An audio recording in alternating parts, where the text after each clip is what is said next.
आप इतने परेशान क्यों दिखाई देते हैं? परेशान तो रहूंगा ना पार्वती, आखिर एक बेटी का बाप जो ठहरा। पार्वती, अब उसके हाथ पीले करने का समय आ गया है। पर हमारी आनंदी तो अभी सिर्फ 9 साल की है। अभी तो उसके पढ़ने लिखने और खेलने कूदने के दिन हैं। देख पार्वती, लड़कियां पराया धन होती है और जितना जल्दी इन्हें घर से विदा कर दे उतना अच्छा है। कल से आनंदी की पढ़ाई लिखाई बंद। पर बापू, इसमें मेरी क्या गलती है? आप मुझे पढ़ाई करने क्यों नहीं देते? तेरी गलती है कि तू एक लड़की है। लड़का होती तो क्या बापू? लड़का होती तो क्या? ए लड़की, ज्यादा जबान ना चला, नहीं तो जबान हलक से खींचकर बाहर निकाल दूंगा। बापू, मैं पढ़ लिख कर कुछ बनना चाहती हूँ। मेरी पढ़ाई ना रोको बापू। आनंदी, तुझे पढ़ना है तो पढ़, लेकिन सारी उम्र बाप की छाती पर यूं बोझ बनकर ना बैठ। पर बापू, अभी तो मेरी उम्र पढ़ाई लिखाई की है। मुझे पढ़ लिख कर डॉक्टर बनना है। पढ़ाई पढ़ाई पढ़ाई, आज तो तेरी इन किताबों का काम तमाम करके ही छोड़ूंगा। ये ले। नहीं बापू, मत फोड़ो बापू। हट छोरी। नहीं बापू, नहीं। बापू, ये तुमने क्या किया? तुमने मेरी इन किताबों को ही नहीं फाड़ा बापू, मेरी किस्मत फाड़ दी, मेरी किस्मत। ये कॉपी किताबें ना सिर्फ छोरों के हाथ में अच्छी लगती है, लड़कियों के हाथ में तो सिर्फ मेहंदी अच्छी लगती है, मेहंदी। पर बापू, मैं लड़की हूँ तो क्या हुआ? लड़का और लड़की तो हमारे दोनों आंखों के समान होते हैं। चुप कर आनंदी, और यह एहसान मान कि अब तक जिंदा है तू। कहीं बचपन में गला दबा कर मार दिया होता तो यह तेरी बकबक नहीं सुननी पड़ती आज। पर बापू, मुझे चूल्हा जलाना अच्छा ना लगे है। देख छोरी, जितना जल्दी हो तू चूल्हा जलाना सीख ले, उतना ही अच्छा है तेरे लिए।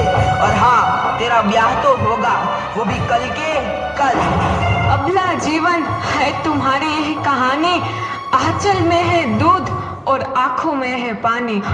मुझे माफ कर दे बेटी, तेरे बापू के जिद के आगे मेरी एक न चलेगी। माफ कर दे बेटी, मुझे माफ कर दे। इस प्रकार मात्र 9 वर्ष की छोटी उम्र में आनंदी का विवाह गोपाल राव जोशी से हो गया। बाल विवाह एक सामाजिक कुरीति है और इस कुप्रथा का शिकार होना पड़ा आनंदी को। 5 वर्ष बाद आनंदी 14 साल की हो गई है। उसके घर एक शिशु ने जन्म लिया है। देखते हैं आगे क्या हुआ। देखिए ना, इसे क्या हो गया है? इसका माथा तो अंगार की तरह तप रहा है। इसे तो बहुत तेज बुखार है। आप बिना कुछ भी बोलते हैं, दीजिए मुझे। माधव, माधव, जल्दी से वैद्य जी को बुला के लाओ। जी, अभी बुला के लाता हूँ। ये तुम क्या कर रही हो आनंदी? भगवान की विभूति लगा रही हूँ। बस करो आनंदी, ये सब अंधविश्वास है। अरे आप यकीन तो कीजिए, भगवान की कृपा से इसका माथा ठंडा हो रहा है और बुखार भी उतर गया है ना बाबू? देखिए, दीजिए मुझे। उठो बाबू, आंखें खोलो, तुम्हें तुम्हारी माँ बुला रही है। आंखें खोलो, देखिए ना इसे क्या हो गया है। आंखें भी नहीं खोल रहा। आंखें खोलो बेटा। आप चुप क्यों है? आंखें खोलो बेटा, आंखें खोलो। आनंदी, हमारा बेटा कभी आंखें नहीं खोलेगा। नहीं, ऐसा नहीं हो सकता। मेरे बेटे को मुझसे कोई नहीं छीन सकता, कोई नहीं छीन सकता। पागल मत बनो आनंदी। माधव, माधव। आनंदी, बंद करो ये पागलपन। भगवान ने मेरा बच्चा छीन लिया। भगवान ने नहीं, तुम्हारी अशिक्षा और अंधविश्वास ने तुम्हारा बच्चा छीना है। अगर तुम पढ़ी लिखी होती तो आज हमारा शिशु जीवित होता। तुम अनपढ़ थी आनंदी, अनपढ़। नहीं, अब मैं अनपढ़ नहीं रहूंगी। नहीं रहूंगी मैं अनपढ़। मैं पढ़ूंगी ताकि कल किसी और आनंदी को समाज के अभाव में अपना बच्चा ना खोना पड़े। शाबाश आनंदी, और यही तुम्हारे अपराध के लिए प्रायश्चित भी है।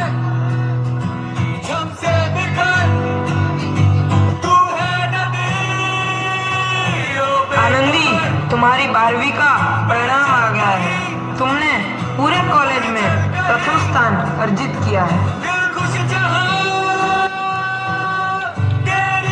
आनंदी, तुम्हारी मेहनत रंग लाई है। तुम्हें शिक्षा वृत्ति मिली है।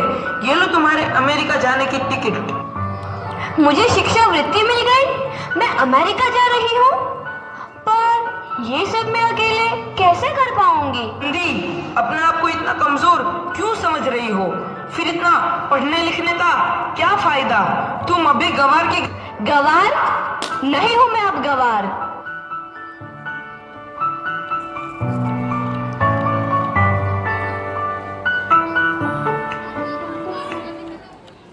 तो इस प्रकार 7 अप्रैल 1883 को आनंदी अमेरिका के पेंसिल्वेनिया के लिए रवाना हुई और 3 साल बाद उन्होंने डॉक्टर ऑफ मेडिसिन की उपाधि प्राप्त कर ली।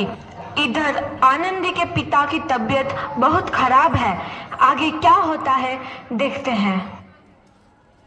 लगता है अब मेरे जाने का समय आ चुका है। अब मैं नहीं बचूंगा। ऐसा मत बोलो। शहर के सिटी हॉस्पिटल में अमेरिका से डिग्री लेकर कोई बड़ा डॉक्टर आया है। एक बार वहां चलकर दिखा लेते हैं। हाँ, सही बोला भैया। कम से कम दिल को तसल्ली तो मिल जाएगी। हाँ हाँ, चलो चलो जल्दी हॉस्पिटल चलते हैं।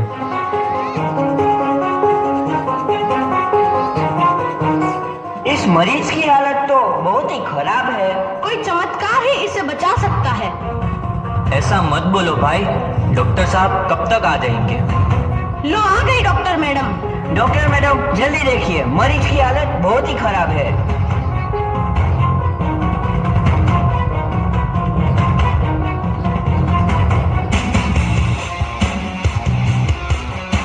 अब आप बिल्कुल ठीक हैं। मौत के मुंह से आपको बचाया है डॉक्टर मैडम ने। डॉक्टर साहब ने मुझे बचा लिया। मुझे मिलना है डॉक्टर साहब से। डॉक्टर साहब नहीं, डॉक्टर मैडम बोलो। डॉक्टर मैडम, उन्होंने ही तुम्हें जीवन दान दिया है। लो आ गई डॉक्टर मैडम, मिल लो उनसे। डॉक्टर मैडम, आपका बहुत बहुत धन्यवाद। आपने मेरी जान बचाई। इसके बदले में मैं गरीब भला आपको क्या दे सकता हूँ? वचन चाहिए मुझे कि कभी ये नहीं कहोगे कि लड़कियां कुछ नहीं कर सकती। वचन? ये कैसा वचन? अरे श्यामलाल, तुमने पहचाना नहीं? तुम्हारी बेटी आनंदी। आनंदी? मेरी बेटी आनंदी? डॉक्टर? हाँ बापू, वही आनंदी जिसके लिए बचपन में तूने चूल्हा और दूल्हा के अलावा कुछ नहीं सोचा था। आनंदी, आनंदी मेरी बेटी, मुझे माफ कर दे। मैं तेरा गुनहगार हूँ बेटी।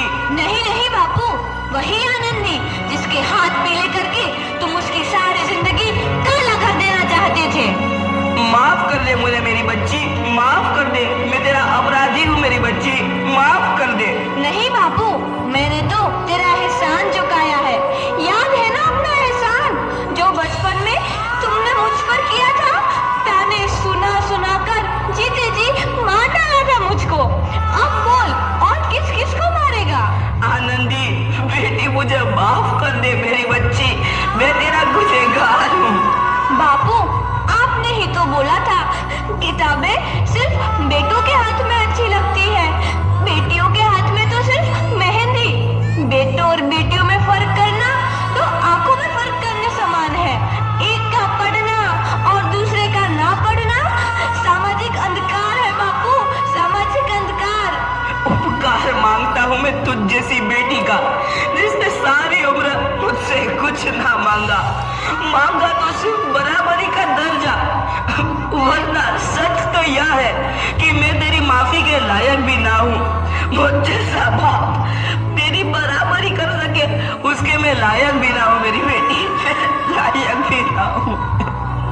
अपने बापू को क्या माफ नहीं करोगी आनंदी? माफ कर दो आनंदी, माफ कर दो। सुबह का भूला यदि शाम को घर लौट आए तो उसे भूला नहीं कहते।